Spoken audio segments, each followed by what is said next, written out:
Today, we're going to deconstruct a pretty fascinating sixth grade lesson plan on persuasive writing.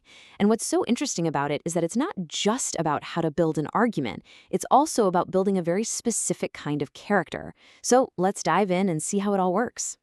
So let's start with this question right here. What is the difference between arguing and persuading?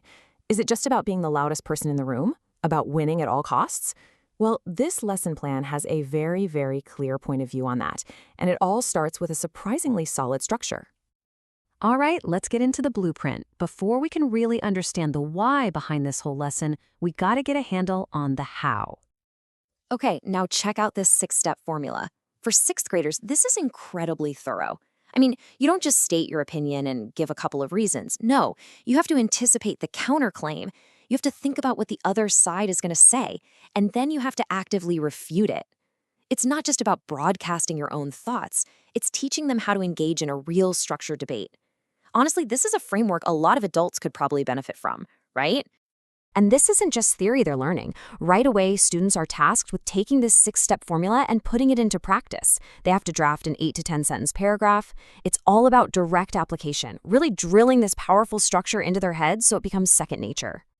But as any writer knows, the first draft is never the final word. So how does this lesson teach students to take that paragraph they just wrote and make it genuinely persuasive? Well, the lesson gives them this read aloud checklist for them to review their own work. And it covers all the structural things we just saw. But that last point, that's the one that really stands out. Is your conclusion powerful and respectful? You see that? That's our first big clue about the deeper philosophy at play here. It's not just about being right, it's about how you say you're right. And this is brilliant. It really shows the focus on active improvement. Students aren't just getting a grade back with red marks, they're actually asked to find their own weakest sentence and rewrite it. This whole exercise forces them to think critically about their own writing and gives them total ownership of the revision process. It turns them from just a writer into an editor of their own work. So we've seen the mechanics, the nuts and bolts, but now we get to the mindset behind it all. And this is where this lesson plan really starts to show its unique colors. Just listen to this fluency passage from the lesson. It completely reframes the entire goal of what they're doing. Persuasion isn't about being loud or aggressive.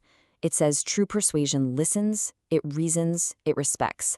And then it makes a very direct connection.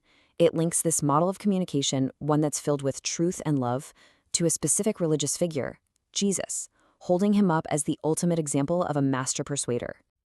And to really drive this idea home, the lesson includes these little fun facts. It breaks down this model even more, pointing to techniques like asking questions and telling stories or parables. But the key thing here is the contrast it draws. Persuasion should come from love and logic, and not from pride or force. It's drawing a very clear line. And it all builds up to this one single truth to remember. The most persuasive words come from a heart that seeks peace, not victory. This is really the core thesis of the whole lesson. It's reframing communication not as a battle you have to win, but as an exercise in building bridges. So, you're probably asking, where does all this come from? This combination of solid structure and this very specific spirit? Well, it all stems from a single, very explicit philosophy. And there you have it. This is the source. The lesson is part of something called the HeroesMart Academy Godly Learners series, and its mission couldn't be clearer: to intertwine biblical morality with education in order to cultivate a spiritual mind. All of a sudden, everything clicks, right? You realize why a lesson on paragraph structure is also a lesson on a very specific moral way to communicate. The source material even provides its own scriptural justification for this whole approach. It cites Romans 8:6-7, which connects having a spiritual mind to a promise of peace of mind. And that connects everything right back to that truth to remember we just saw. It's all about seeking peace, not victory. And so after breaking all this down, we're left with a really profound and essential question. This lesson plan is without a doubt a masterclass in teaching the mechanics of how to build a logical argument, but it is just as explicit in teaching a particular worldview, a moral and spiritual framework for why you should communicate a certain way. And this brings us right to a core debate in education itself. What's its ultimate purpose? Is it just to equip students with neutral tools, or is it also to guide them toward a specific set of values? It's definitely something to think about.